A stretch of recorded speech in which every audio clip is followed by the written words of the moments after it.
Sveiki visi, aš esu Tomas Misiukonis, tinklaraščio apie pardavimus salesblog.lt autorius. Žmonės klausia, kasgi stipraus ir kas naujo yra pardavimuose. Aš visada atsakau, kad jie pasidomėtų Neilu Rehamu ir jo modeliu Spin. Kodėl? Dėl to, kad Neilas Rehamas ir jo modelis Spin yra ko gero geriausia, kas buvo sukurta tiems, kurie dažnai parduoda ir kurie turi daryti įtaką klientams.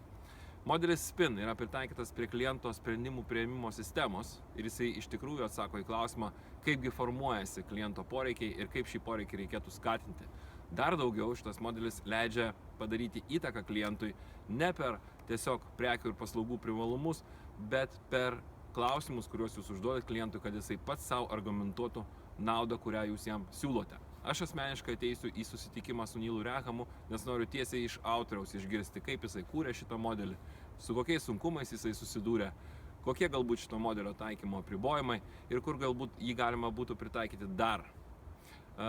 Labai norėčiau su jumis pasisveikinti, susitikime su Neilu Rehamu. Iki pasimatymo.